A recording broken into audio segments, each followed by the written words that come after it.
Basketball has really consumed my life for a year, so I feel like it'll be good for me to kind of reflect back on everything that's happened. Like, I feel like I didn't even have time to really reflect on my college career because it ended so fast. I feel like taking some time to myself and really enjoying that and reflecting back. There's no place for it, and we've been professional throughout the whole entire thing, but I've never been called the things that I've been called on social media, and there's no place for it. Caitlin Clark has shared that she will take a break from basketball until April, keeping her off the court for over 200 days. As a result, fans will have to wait until next season to see her play again. In the meantime, Alyssa Thomas has addressed the hurtful comments and slurs she's received from some of Clark's supporters. Ryan Rocco has confirmed Clark's decision, emphasizing the long wait before fans can watch her on the court again. To publicly thank the Indiana Fever for putting up such a great fight tonight and for battling back again and again and again all season long. Let me thank Caitlin Clark and Aaliyah Boston and Kelsey Mitchell and all the rest for refusing to say die, refusing to lose, fighting back again and again and again, and playing at a much higher level than they should be at this stage and age. Was I ever entered? In her last game, Caitlin Clark was tackled to the ground, yet no foul was called. How is that not a foul? It's clear.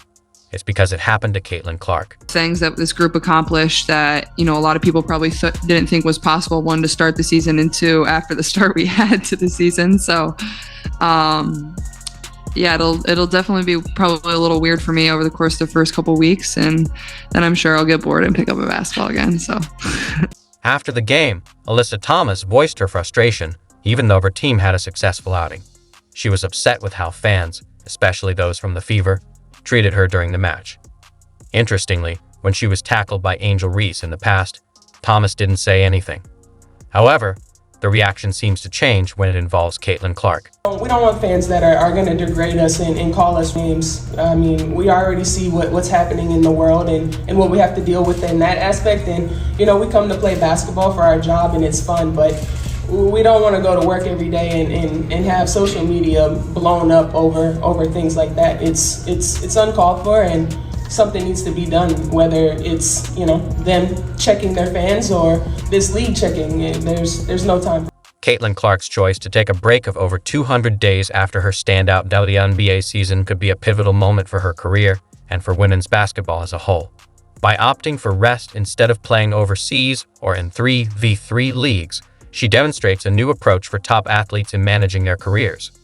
Clark logged an intense 81 games over 324 days, racking up 2,850 minutes on the court, almost as much as an entire NBA season. Focusing on recovery is a smart and well-deserved decision, but her absence raises questions about its effects on the Indiana Fever and WNBA viewership. Fans will eagerly await her return, but her choice also underscores the growing need to balance workload and rest in women's sports. Now has 761 points, breaking the record once held by Simone Augustus. However, there is a caveat. Augustus set the mark back in 2006 when the WNBA regular season was just 34 games. Clark broke the record in 39. Let's take a closer look at Caitlin Clark's last game. This wasn't just another regular season match. It was a crucial playoff battle against the formidable Connecticut Sun, and the stakes couldn't have been higher. Despite the Indiana Fever facing tough odds, Caitlin put on a performance that showcased why she's one of the most talked about players in the WNBA. Clark scored an impressive 25 points and handed out 9 assists. But those who watched closely could see she could have easily had more. She set up her teammates with perfect passes, but they missed several easy layups. This wasn't just bad luck.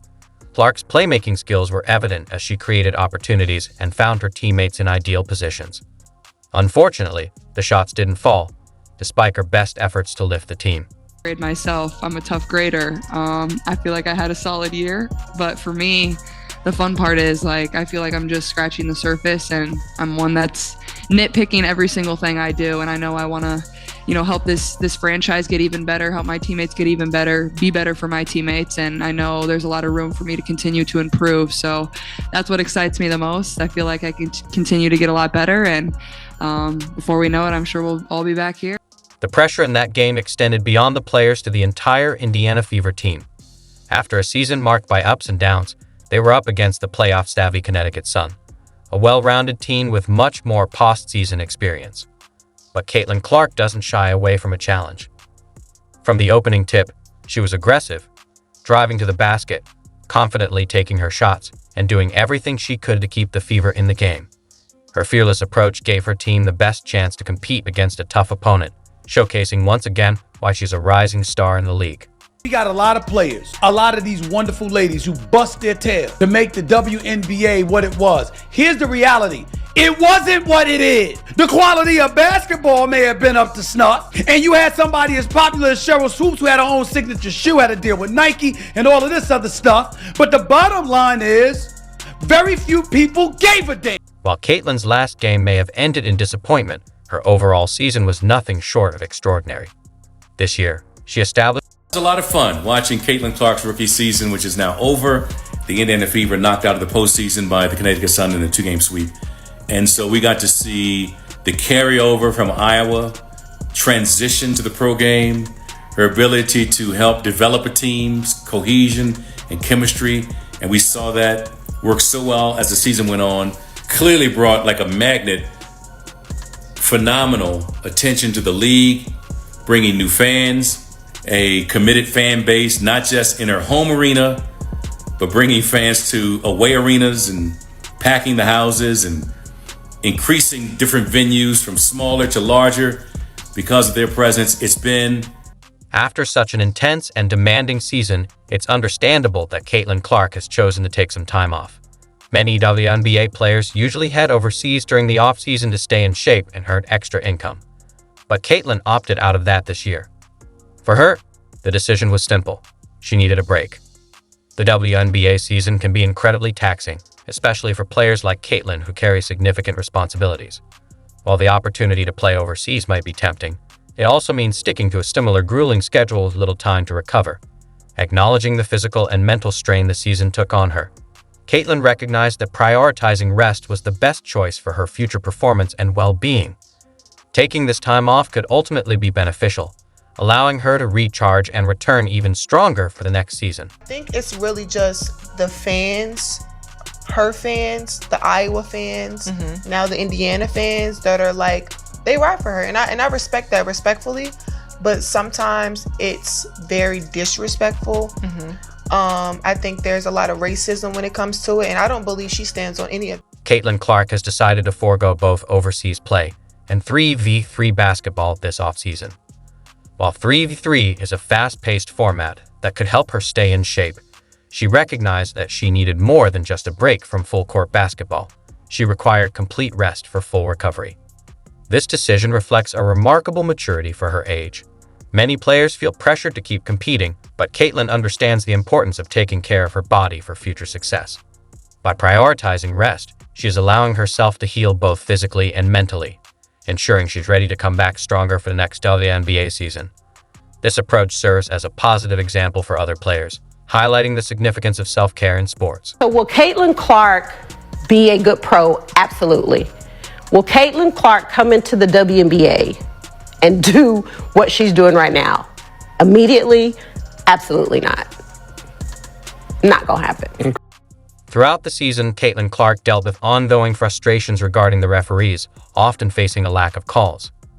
Whether she was driving to the basket or getting bumped on the perimeter, she frequently found herself on the receiving end of no calls. As one of the league's top players, Caitlin expected the same respect and protection as her peers, making the inconsistency in officiating especially disappointing. I got a technical for basically being mad at myself because I missed the three and then I went and hit the backboard, and he told me it was disrespectful to the game of basketball. So I don't know, it reminded me of the technical that I got in college where I said, damn it, where it's like a personal frustration. Had nothing to do with my team, had nothing to do with their reffing, had nothing to do with other team. It was just because I'm a competitor and I felt like I should have been making more shots. So, but I think he fired me up to continue to play a lot harder. I thought we got a lot better after he did that. So I want to thank him for that. In a surprising turn of events that's making headlines, DJ Carrington accidentally poked Clark in the eye during a playoff game, yet the officials chose not to call a foul. Rachel Demita is weighing in. and she's clearly upset about the situation. Dejanay Carrington poked Caitlin Clark in the eye. Caitlin fell to the ground. She was holding her face. The refs did not call a foul. They didn't call a flagrant foul. The play continued. But now a lot of people online are asking for the WNBA to review this play because as multiple angles have come out of this play, it seems like it might have been intentional. You might be asking yourself how the referees overlooked something so clear-cut. But that's only the tip of the iceberg in this unfolding drama. Caitlin Clark was assaulted yesterday in her very first playoff game in the WNBA. We've seen the animus. The incident took place within the first 2 minutes of the game between the Connecticut Sun and the Indiana Fever. The excitement in the arena was palpable, but no one could have foreseen the unexpected turn of events. As Clark drove toward the basket, she abruptly flinched in agony. Carrington's finger had inadvertently struck her eye. Can you believe it? Astonishingly, the referees overlooked the entire situation.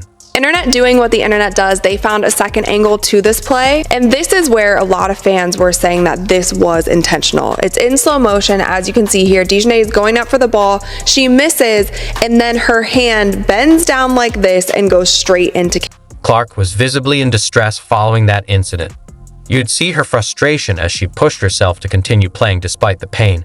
But this situation goes beyond just one game. It has the potential to impact the entire WNBA. The outcry is growing, and fans are calling for action. So what comes next?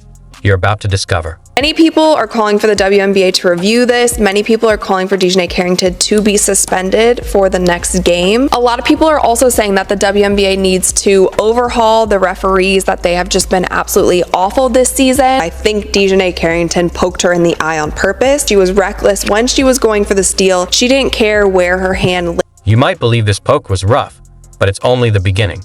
Clark has endured blows all season, and the statistics are so astonishing you'll question how she's still competing on the court.